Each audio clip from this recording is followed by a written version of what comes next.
মিলন ভাই, আব্দুর রহমান মিলন ভাইকে বক্তব্য রাখার জন্য 2 মিনিট। ধন্যবাদ। ব্যানারটা দেওয়া যান নাই বললাম। কোম্পানিগঞ্জের সরলাহি সরমুসাপুর বামনি এলাকার সরফারবতীর বাঙ্গন কবলিত জনগণের পক্ষ থেকে আমি এই প্রেস ক্লাবের মিডিয়া কর্মী, সংবাদকর্মী সবাইকে আন্তরিক ধন্যবাদ ও কৃতজ্ঞতা জানাচ্ছি। আমি বর্তমান ইন্টারিম গভর্নমেন্টের পরিবেশ ও জলবায়ু বিষয়ক দায়িত্বপ্রাপ্ত উপদেষ্টা জনাবা রেজওয়ানা হাসান এর দৃষ্টি আকর্ষণ করতে চাই। আপনি জলবায়ু বিষয়ে অনেক অভিজ্ঞ। বিগত জীবনভর আমরা আপনার এই সংগ্রাম দেখে আসছি। কোম্পানিগঞ্জের মানুষকে বাঁচানোর জন্য আপনার ক্ষুদ্র প্রচেষ্টাই যথেষ্ট হবে। আমাদের আরেকজন জলবায়ু বিশেষজ্ঞ আছেন জনাবা হাসনা মওদুদ।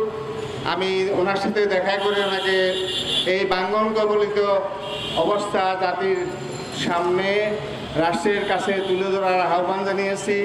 তিনি গতকাল এই বাঙ্গন কবলিত কোম্পানিগঞ্জ পরিদর্শনে গিয়েছিলেন। আমার সাথে ওনার কথা হয়েছে। উনি হয়তো কিছু নিজে করতে পারবেন না, তবে সরকারের কাছে উনি উপস্থাপন করবেন বলে কথা দিয়েছেন।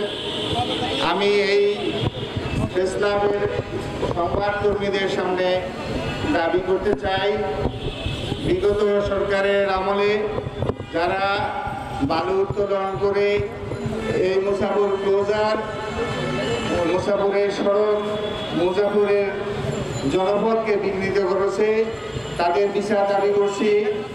কোম্পানিগঞ্জের অনেক মানুষের নামে বিভিন্ন মামলা হয়রানিমূলক মামলা হয়েছে, কিন্তু এই বালু থেকেও বাগিনাদের বাগুমুখে কেউ পরিবারের বিরুদ্ধে কেউ এখনো সোচ্চার হতে দেখিনি।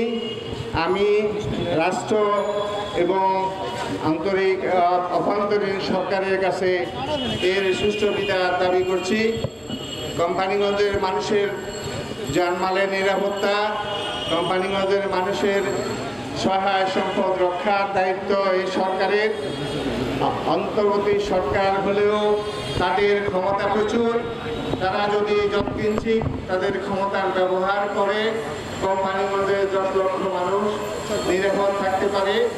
আমি অন্তর্বর্তী সরকারের কাছে এই দাবি রেখে আমার সংক্ষিপ্ত বক্তব্য শেষ করলাম। ধন্যবাদ। ধন্যবাদ মিলন ভাই। আমাদের মাঝে উপস্থিত আছেন সাবেক